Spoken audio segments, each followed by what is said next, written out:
I'm Amélie in Quebec, and I was first diagnosed with kidney cancer, stage 3, in at the end of 2018, and with stage 4, middle of 2020. What about you, Christine? Okay, hi, I'm Christine from Manitoba, and I was diagnosed with stage one clear cell, the traditional clear cell carcinoma, back in August of 2020, so kind of mid-pandemic. Yeah. And yes, how did you feel when when you were first diagnosed? I think like anyone who hears that word, the cancer word, it was pretty devastating. I can remember exactly where I was sitting, what I was doing. Yeah, pretty devastating. Yes. How about you? Yes, I was very sad and frustrated, of course, until the surgery. And after the 1 month recovery time, um, normal life was back. When it was the stage 3, of course. Right. When I was diagnosed with the stage 4, um, I was really frustrated. It's like life was telling me, this is your last chance now. You have to change and think about you, about health. And yeah, but the same day I've learned that I was stage 4, it's like I was facing a wall and I have two directions in front of me. If I turn left, you take the negative way. And if you turn right, you take the positive way. And decided to go positive, of course, because I have 3 kids. I have boyfriend, family that I love. So since the day one, I have taken positive. So, and the day after, we were planning to do other activities with the family, and we did it even if I just had the stage 4 diagnosed. Yeah. So yeah. Yeah, that's a great attitude. My first few weeks I struggled with keeping that positive attitude. I also in the same week I got a diagnosis of tumors on my thyroid as well, so I was facing multiple surgeries in a short amount of time. Um, so and I had just completed school. My I was trying to switch careers. I'm a scientist right now by trade, and I had wanted to become a teacher. So I had just graduated from teaching college and had a teaching contract, and I was so excited to be teaching with the kids. And then I got my diagnosis and knew I was facing at least two surgeries.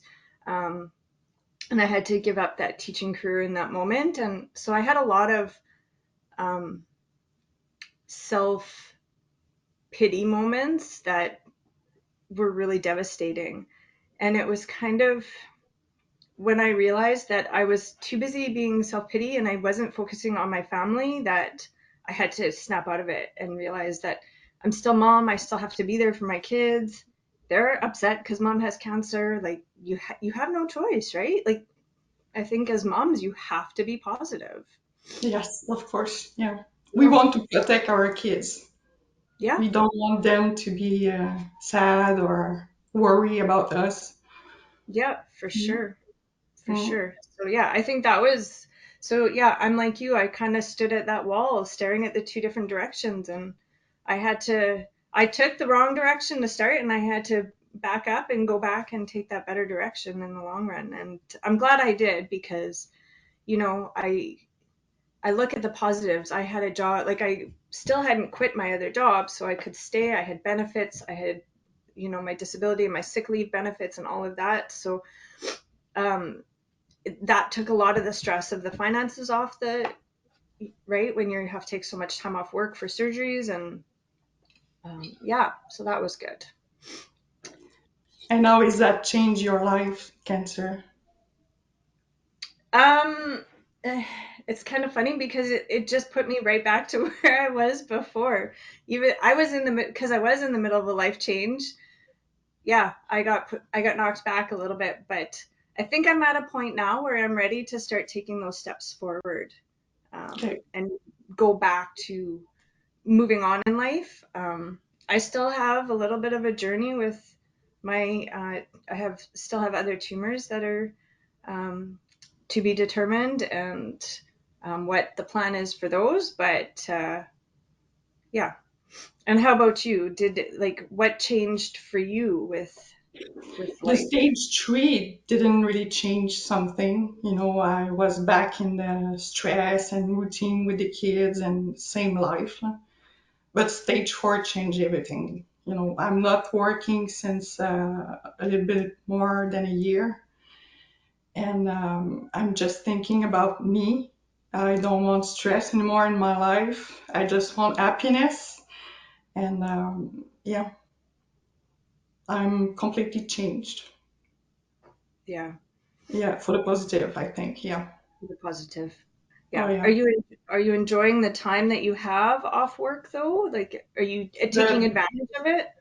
the Yeah. first weeks it was very hard because I was used to work and to cook and to clean and everything, and I didn't know what to do.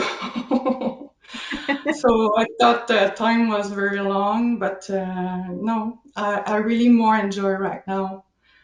I would like to go back to work, but I'm afraid, yes, about the stress and not appreciate life as I appreciate it right now. Mm. Yeah. And I think that like it really depends on what type of work you're going back to too, right? Like it depends on the level of stress and how much you enjoy your job and Yeah, your I really colleagues. enjoy my job, but yeah, I'm the kind of person that puts a lot of stress on himself. Yeah. But yeah, I have to learn to be less stressed. Yeah. I think I had my son got really sick quite a number of years ago. And he's healthy now, which is great. But at the time, I had so much stress at work. And I think in that moment, I had learned to, when I walk out of the door at work and I get in my van, that's it. I don't think about work. I don't, like, it goes out of my head. And I literally walk away. And it doesn't come in my head until I pull in the parking lot. Like, I can even drive all the way to work and not stress about work now. It took, it took a lot of practice to tell my brain not to stress about work when I walk out. But once I got there, yeah, it's a little better. It helps That's with, a good idea. Yeah, I was always eating my lunch working, so yeah, no. no, no, it's not good. Don't do that. Don't do that. Take your lunch break. Go for Yeah, lunch with friends. That's like my favorite thing is now that some of the restrictions have been lifted, it's so nice to be able to go for a lunch and just sit and do something normal with a friend, right? And yeah, it's my that's favorite. right. Yeah. Yeah. It definitely helps with the stress of work. So you said you were changing from scientist to teaching. Is it done? Have you started teaching? I haven't. So I had gotten a teaching position and then I got my diagnosis and on like 2 weeks before I was supposed to start teaching for that school year. And so I had opted out because I knew I was going to have to be off of work quite a bit for that year. So I quit that teaching job and went back to my scientist job for now. And I'm just starting to think about um, you know, putting out some resumes and starting to get my toes back into the water for teaching. Okay. Yeah, but I think with COVID too, right? Like everything kind of, it makes everything so much more difficult, right? And I'm sure you noticed that too with your diagnosis, right? Because Yes. it's just everything is just so much harder. On top of having cancer, you have the additional stresses of COVID, right? So I find Yes. that you know it's just kind of one of those things that I'm not quite ready to make a big change. Well, there's No. so much going on. And how did it change your professional life, the cancer? You're doing Um, the job you were doing before? I'm doing the same job as I did before. I did have to work from home quite a bit the last year, which was challenging as a scientist, because you're supposed to be doing things in the lab, and especially with COVID, there's so much work to do right now. But um, yeah, it's now I'm back to normal now. It took about 3 months after my surgery to really be back full time and doing normal. I had an open surgery, so my recovery was a little bit longer. Hmm.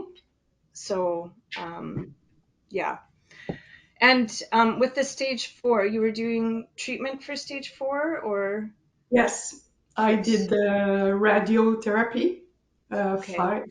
5 days in the summer, last summer. Hmm. And I do have immunotherapy and targeted treatment. Okay. And how Yeah, does that affect? Like, I don't know anything about the treatments and how it affects the body. Like, does it make you tired? Like, tired. Yeah, oh uncomfortable? yeah. Yeah. Concentration also is very poor. Yeah. Yeah, and the immunotherapy, I do have side effects on my liver. I'm doing an Okay. hepatit. Yeah. And for now, I'm stopped for the immunotherapy. I only have the targeted treatment. Okay. So the And last scan, my tumor was getting a little bit bigger because the oh, treatment was stopped. So I'm stressed a little bit about that, but I can I try to imagine. think Yeah. positive. Yeah. Yeah. And how does the like cuz so you're still home, you still have kids, right? And so when you're doing the treatments, how do you find home life? Like, is it still really challenging? Yeah, I'm getting some nap in the afternoon as I'm alone in the house. So I'm doing the morning routine and the night routine. But the stress is not at the same level, of course, because I do have time to cook. You know, in the morning when the kids are out, I Right. cook the supper. I start preparing the supper, all the things I can do, of course. And when everybody is home, we have time to talk and to relax and to eat dinner in family. And I don't do the I don't clean the vessel. I don't clean the utensil and the stuff, and it goes in the morning, and stress is not the same at all. Yeah, Yeah. That's good. It's nice to hear that you're like actually finding ways to function. yeah. Um yeah. But in the afternoon, don't call. I'm sleeping. Don't call. I don't blame you. I don't blame you. I do miss when I was working from home, I would split my workday up a little bit and I'd take a nice little hour nap in the afternoon, and I miss that now that I'm back in the office. I really miss that afternoon nap because I still feel I'm really tired. Um, Yes, maybe not as exhausted as you, but yeah, I definitely that little midday refresh is huge. so good. Yeah. Yeah. Yeah, and I find since like everything's pretty normal here in Manitoba right now. We don't have a whole lot of restrictions once you're vaccinated. So my kids are doing everything. So every night is chauffeuring, and that seems to be really dragging the last little bits of energy that I have. It's right. You come home from work, and then it's okay. You gotta like feed the kids super fast, and then you're Yeah. out the door to drive them somewhere. And of course, my daughter plays on a hockey team outside of the city, so we have to drive an hour for practices a lot of nights. And oh my goodness, like it just, Wow. yeah. So I really do miss that afternoon nap desperately right now. But yeah, I'm lucky for that to not work. Yeah. yeah, yeah. Do your kids do lots of activities, or what do you guys do out there? My older daughter is playing volleyball, but it's Okay. a lunchtime activity during Oh, school. that's helpful. Yeah. Yeah, yeah. And the other one are doing activities, but during the summer, so it's very Oh, easier. Yeah. Yeah, winter's a little bit less hectic then. Yes. So we Yeah, are at home during the week, so we don't have to drive. yeah. Hmm. And how did your kids deal with either of your diagnoses? Um, how did they take it? I think they want to protect me. They ask me questions, especially when I do have some treatments or when I meet the doctor.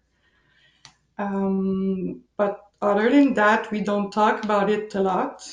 They do have access to psychologists at Hmm. school.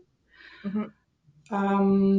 But yes, I try to keep life as normal as I can with Yeah. positive, of course. Yeah.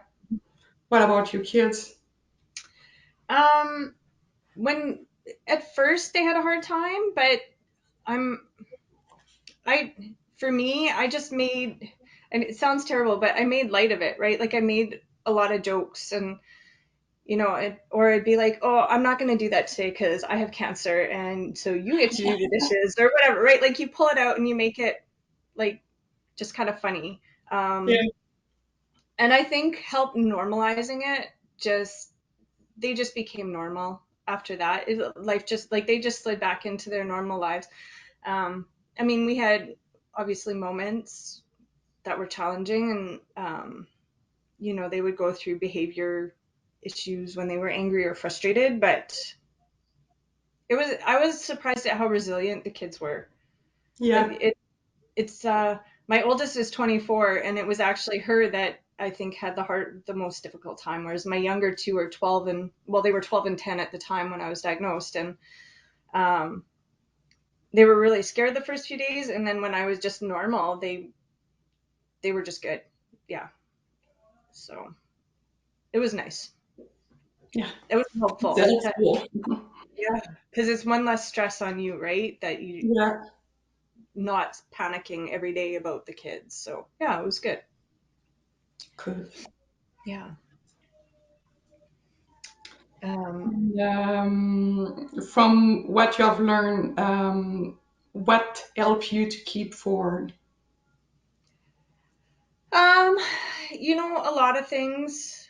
Um, I still look forward to switching my career. So I set my goals just further down the line. So um, looking like that has been the biggest help is just looking forward to stuff coming up and still planning stuff. Last year we or last summer we planned a trip out to BC to go see my kids' grandparents, and so that was awesome. And so just making those plans, and um, sometimes it's challenging if you don't know if you're going to have treatment, or if you don't know if you're Yeah. going to have another surgery or whatever the case may be. It can be challenging to make plans, but for the most part, that's what has helped me is just living life ahead of, like, looking forward in life, I guess is what it is. Mm-mm. And how As about you? you, I'm doing like you. I'm able to plan things, but not too far, of course. Yeah, yeah. And I'm able to see me like retired. Oh, I look to future that with is so have awesome. projects for my retirement. Yeah, Yep. so yeah, I need goals. Yes. Oh, I hear you. Yeah, I hear Mm, you. I started thinking about I'm just finishing up another couple of courses. Just I took a couple of courses just to keep my toes in the water with teaching.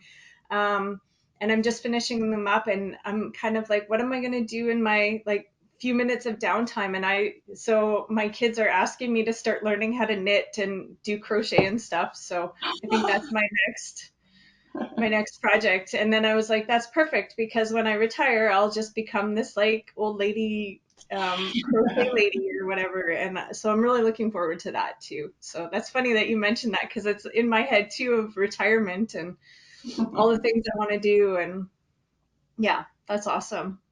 yeah, we need that. Oh, yes. So much so. Yeah.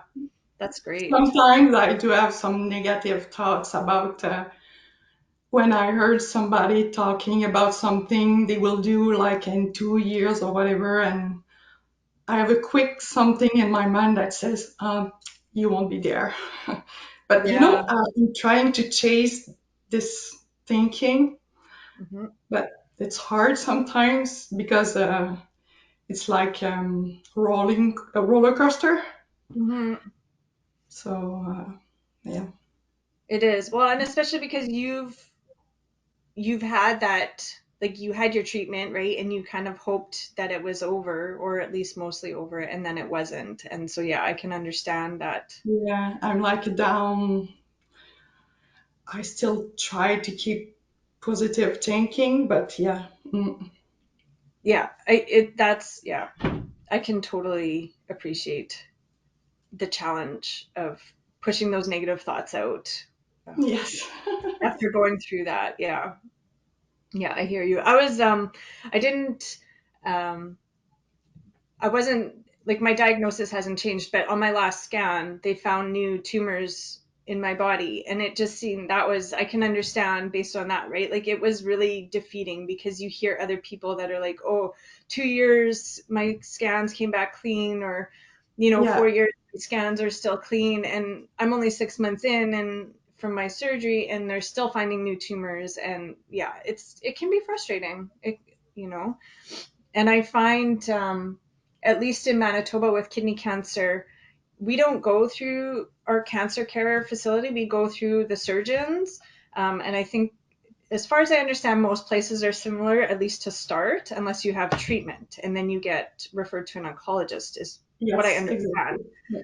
Um, so I've never been referred to an oncologist. So all the other people who I know who have had cancer, like, they get to go and they get to, they go through their treatment, and they go and they ring the bell and they say, oh, like, that's it, treatment's over. And that doesn't happen with this, right? Like, it's just kind of, it's just always there. It's Yeah. That part is frustrating. Mhm. That It's a part's frustrating. disease that we will have all our time, our Yeah. life.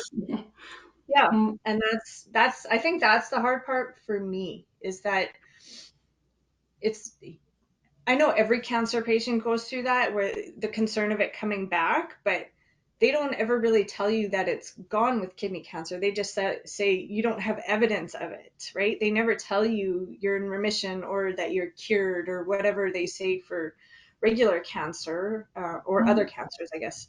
Um, so yeah, I think that part mentally has been a little bit hard to get over.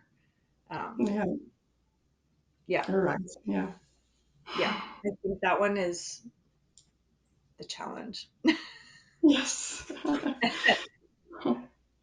But how do you deal with the anxiety, or do you have anxiety over Yeah, I all of still have. Yeah. it? I'm reading some books about meditations.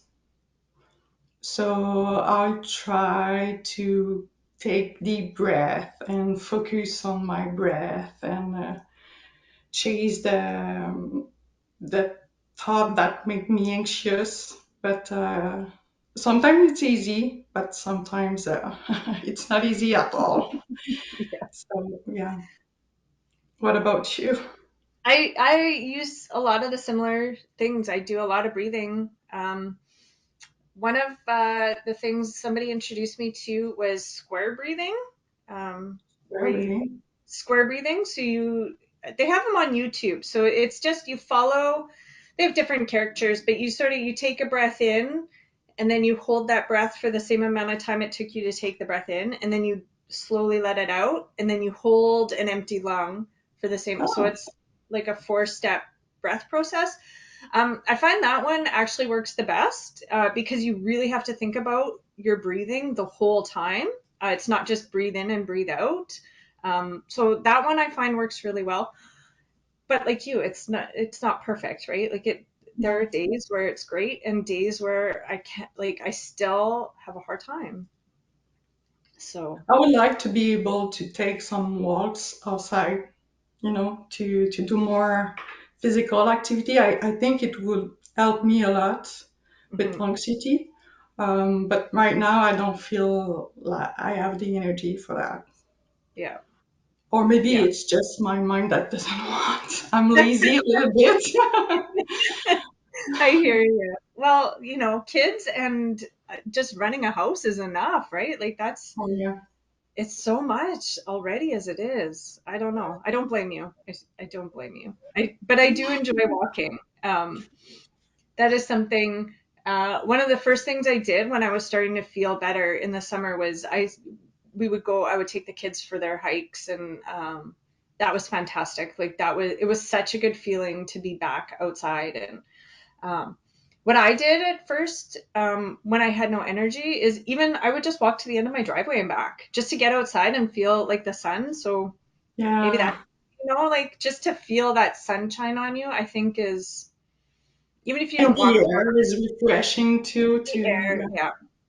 Yeah. I love that fresh air. And of course, living in Manitoba, it's often, we have very cold months. And so that's coming up. So I'm just trying to like sneak in those last little bits before it's minus 40 because, oh, it's coming quick. But yeah. yeah.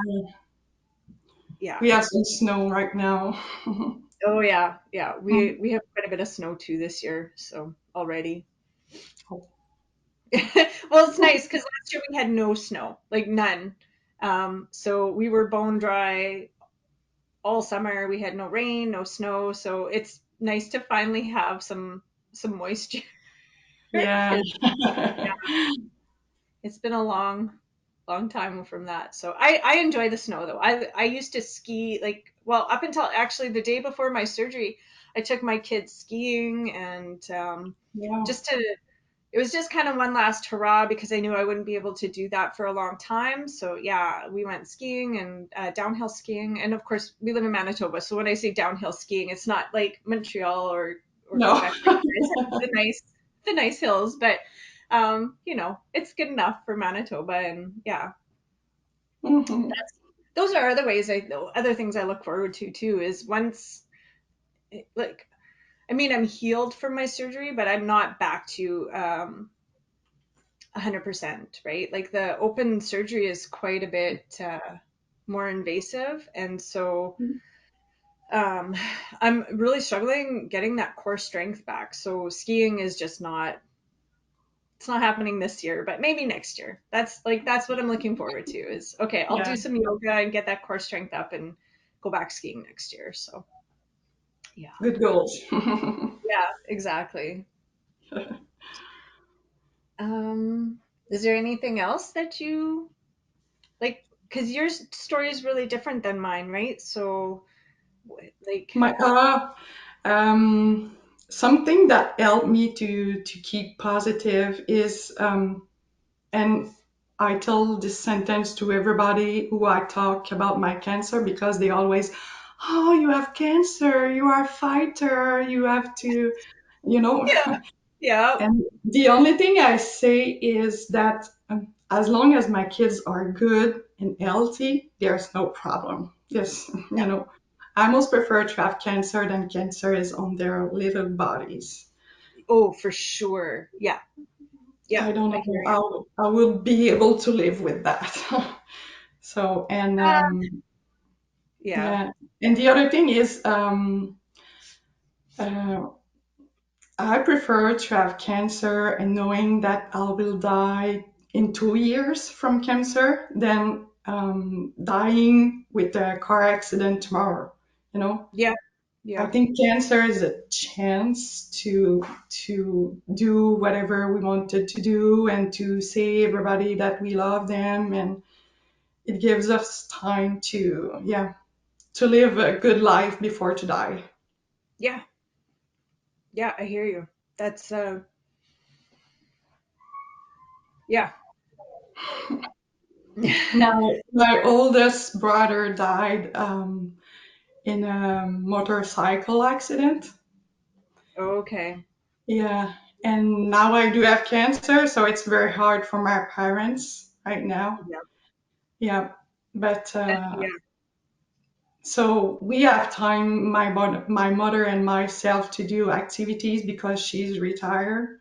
So yeah, we enjoy life together. Yeah. That's beautiful. I love that. Like, yeah. Mm, Yeah, because you just never know, right? Like, and that's the thing I tell my kids. I said, yeah, like, I mean, I don't, because I'm still in a good position. Like, my outlook, my long-term outlook is relatively good right now. But even when I was first diagnosed, they said, anything can happen any day, right? You just don't yeah. know. So it, when you get that cancer diagnosis, it makes you appreciate the time you have more. And Mm, that's incredible to me. Is just focusing on those moments and really appreciating the moments you have, yeah. which And is, any kinds of moment. It can just be the light in the morning of the sunrise in yep, the fall. And and I said every time to my kids, look at the light, the sun. There's some colors, and we just take 2 minutes of enjoying life together. How yeah, beautiful it is, and yeah, I'm trying to learn them to yeah, to look to yeah, these small moments. yeah. And that's just, I think that's something that, like, people in general just miss out on, right? Is that we take everything for granted because we live Yeah, these busy lives. And yeah, and to have to reflect on that and say, wait a minute, this is incredible. Like, all of these little things. And yeah, and that's great. my brother died, and everybody told me life is short. Take time to enjoy life. Yeah, yeah, I'm trying, but normal life was back, and nothing has changed in my life. And when I was first diagnosed, after the surgery, I was back in normal life and nothing was changed. Yeah. But now, stage 4, I'm at home, not working, so I have time to do some research, to read, and my life is changed right now. I don't have the choice, but Yeah. I appreciate it. Yeah, Yeah. Yeah. I hear you because I did, like, I fell like into that too, right? Once you start to go back to life and it just picks right back up and it's almost like nothing's changed. Yeah, that I definitely have a lot of those moments too where I have to stop myself and be like, you know what? I don't need to do this activity today. Like, this isn't something that has to be done. I'm gonna go downstairs and cuddle my kids and watch a movie. And yeah. right? And Mm. I have to actively work to tell myself that, but I am telling myself that though, right? Whereas before cancer, I wouldn't. I'd be like, I'm sorry, guys, like, I'm too busy tonight, and that's it. Whereas now it's no, okay, let's go. Like, I'm gonna drop everything I'm doing, and you're my focus. And Oh yeah, same you for know, me. Mm. yeah. And that's just having that in life. I think is having that ability to do that in life right now is really important, and I'm glad that that's still there. Mm.